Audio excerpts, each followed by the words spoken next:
3.1 is all about percent problems. So there are a couple things that we need to remember when we're solving percent problems.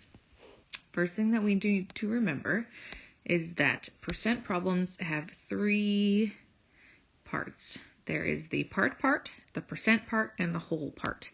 And these are kind of in a triangular relationship where if we know part, whole, percent, we can find the percent by figuring it out with the part and the whole. We can find the whole by using the percent and the part, and we can find the part by finding the percent and the whole. So the equation that we use is part over whole is equal to your percent over 100. So that should start to look familiar, but let's get into a problem where we actually have to use it. So if we look in this first problem, a school orchestra has 60 members. 20% of those members are percussionists.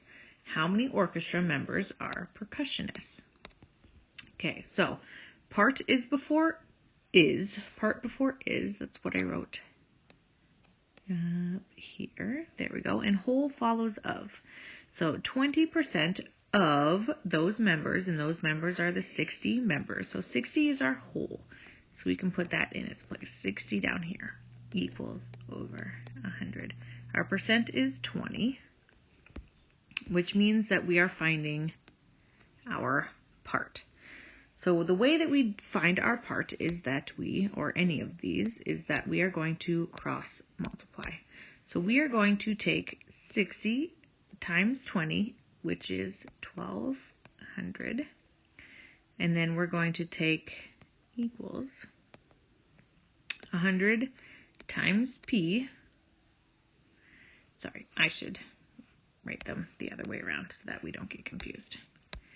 So if we're going from 60 up here to 20, that means it should be on this side of the equal sign, and that 100 is going up this way to that p. It should be 100 p equals 100 or 1200.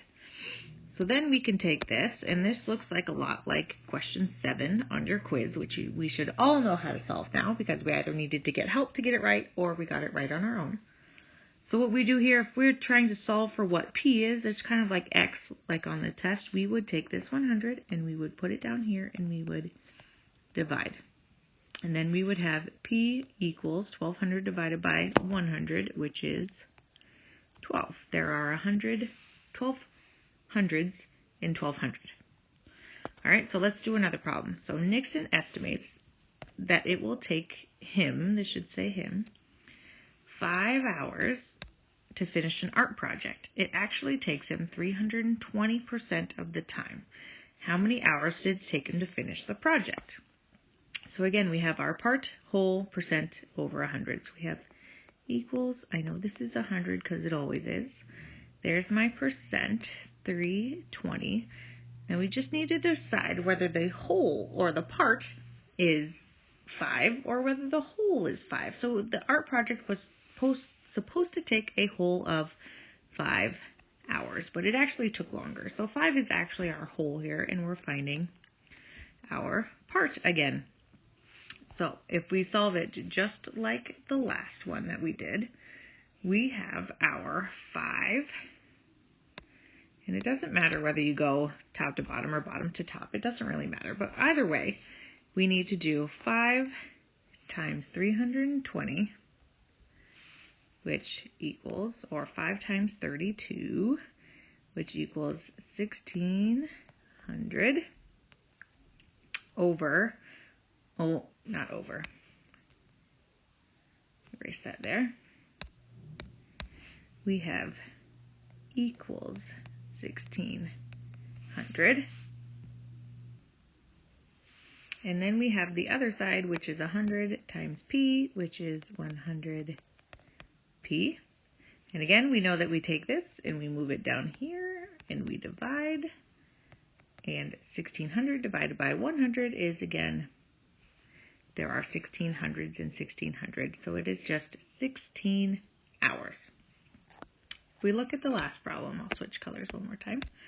We have Aaron got 56 out of 70 questions right on his assessment. What percent of the questions did he get wrong? So in order to know that, we have to find out what he got right. So we have part, we have our 56 out of 70, our whole, equals what percent out of 100? So same as the last time, we're just going to cross multiply. So we're going to take our 70 times percent, so that's 70, and we'll use x, equals 56 times 100, which is 5600.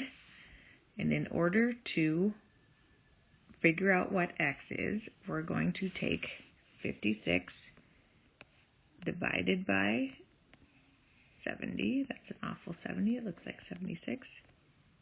70. And that's going to be our x. And 5600 divided by 70 is 80. So 80 out of 100. Remember, we're finding our percent. So 80% is what he got right, which means he got 20% wrong. Okay, so when we're setting up proportions, make sure that you are paying very close attention to this equation right here at the top.